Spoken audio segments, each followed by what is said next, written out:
Welcome into another episode of the UCLA Bruins Insider Podcast on Sports Illustrated from the Fans First Sports Network. I'm Tom Cavanaugh. You can follow me at TCAV30 on Twitter/X and follow our insider pages at UCLA Insider on SI. Today we're doing another dual sport pod, talking a little transfer portal for the football team, and then we're also going to do a little mini preview, breaking down this Arizona Wildcats squad on the basketball side. That is the upcoming opponent for this UCLA Bruins, ranked now 24th in the country. Their team, winners of 7 in a row, coming off an upset W on the road against number 12 Oregon. Their biggest win of the season. They're looking to keep it going, and this Wildcats team definitely not up to the expectations that were set to begin the year. But we'll start on the transfer portal side of things. One guy going out and one guy possibly coming in. We'll start with the one on the exit. That is Blake Glessner. He is a senior, has 1 year left of eligibility. He's a place kicker for the Bruins last year. And because of sophomore transfer Mateen Bogani and the skills that he has and was able to display this year, Glessner never really got many chances. He made one kick on one attempt this year. It was in week 1 against Hawaii. He had an extra point, and that was it for Blake. He's a guy that spent his first 2 years of college at Montana State, one of the dominant FCS schools, just a powerhouse like the North Dakota States of the world. 21 and 22 he spent there before transferring to UCLA. He was 2 of 6 in 2023 when it comes to field goals. Hit all of his extra points. He was not the main guy, but did split some time last year.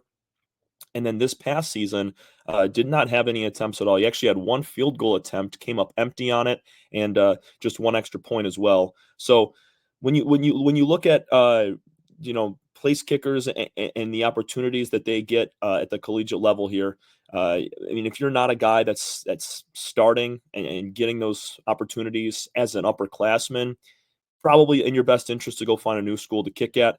Now, Blake's obviously entering the portal with 1 year left of eligibility, so he's going to find a school where he can fit in on short term, just being that 1 season. Wishing him all the best. He's a guy from Woodinville, Washington, so a West Coast guy, likely to stay on this side of the country, but who knows? Glessner is going to find the best fit for him as he went from FCS to the Big Ten, and it'll be interesting to see where he lands after this. But yeah, I mean, it's tough because beating out a guy in Mateen Bogani who was very stout this year for the Bruins kicking game, it's tough to be able to work in time when he's your main place kicker.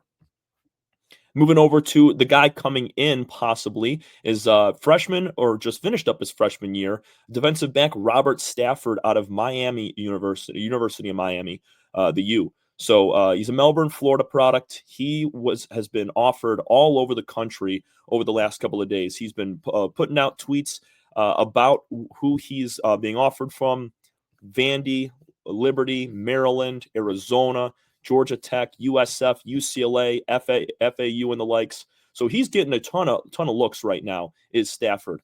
Didn't play a ton this past year for the Canes. They were a top 25 team in the country, just missed out on the college football playoffs, top 12 teams. But in 5 games this year, he recorded 7 tackles and 1 pass deflection. So his snaps were very limited. Kind of realizing that at a big school like Miami, now UCLA is no different, but he just wasn't getting that same sort of production and the amount of snap count that he wanted while he was there. So trying to look for a new school. UCLA is definitely in the upper echelon of teams that he has shown interest in and been offered from. So I think Stafford would be a key piece in the secondary. We've talked about past guys that have entered the portal and are showing interest. A guy in Ben Perry, who's a defensive back from Louisville. He's taking a visit in a couple of days to Westwood, just kind of feel out the campus. And if they get him, and if Stafford wants to come over to the Bruins, I mean, safeties coach Brian Norwood would really, really, really like to work with what Stafford has to offer and make him a key piece of that defense. So both of those guys, I think Stafford and then Ben Perry, who we covered last week, they could be big additions to a secondary that lost a couple of big seniors from last year. So that's it on the football side of things. We're going to transition now over to men's basketball and talk about this Arizona Wildcats team, the upcoming opponent this Saturday at 3 p.m. Eastern. That is noon Pacific at a neutral site in Phoenix, Arizona. So not too far away from the Wildcats' who are in Tucson.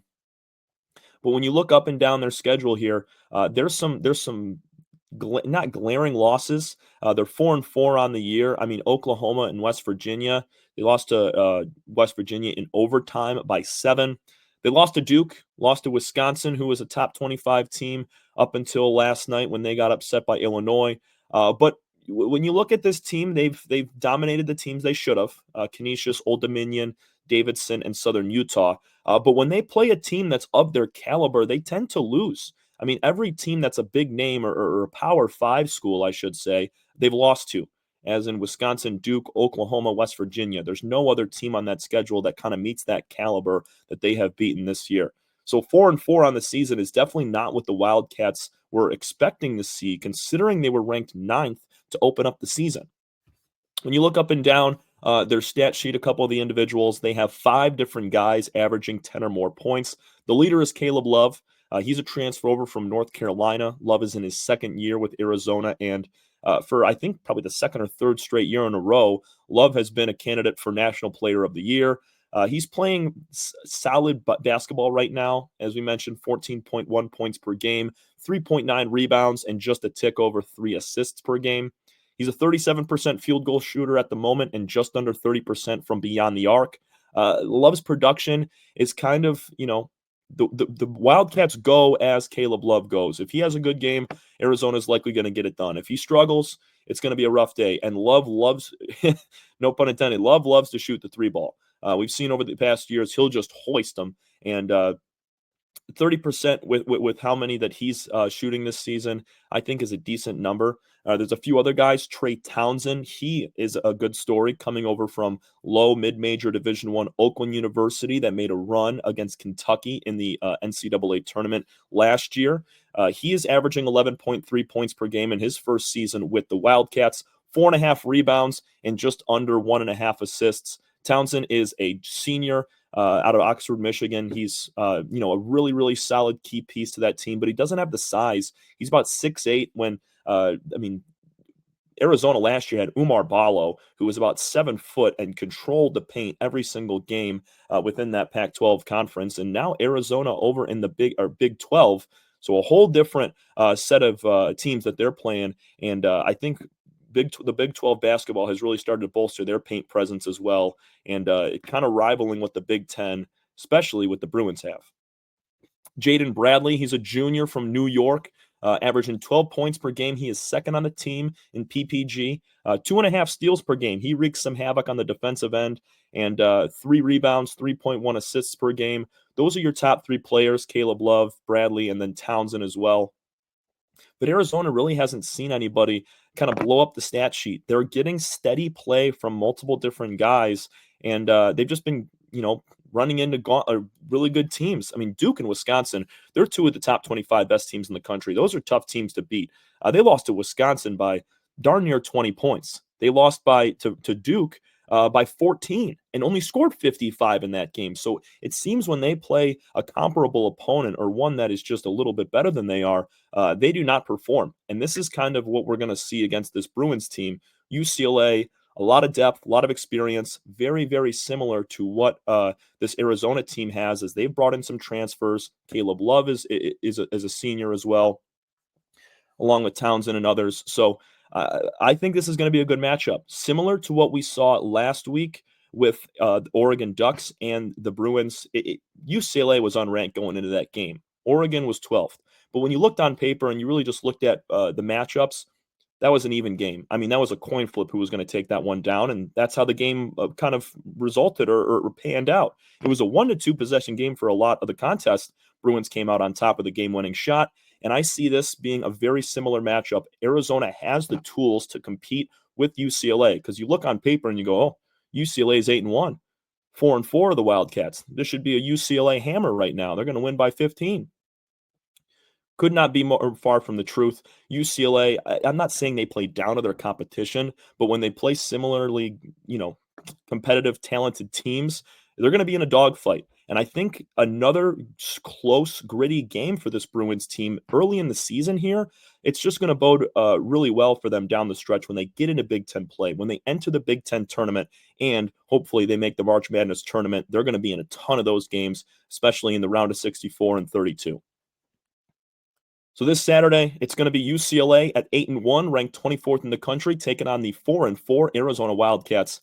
And we'll try to keep you updated throughout the week, giving you more information about that game. If there's any injuries to pay attention to on either side, I'm sure we'll hear from Coach Cronin as well as a few players ahead of the game. And then also keep you updated on any more football transfer portal news of any players coming in or out. Thanks so much, everybody. We will see you again next time on the UCLA Bruins Insider Podcast.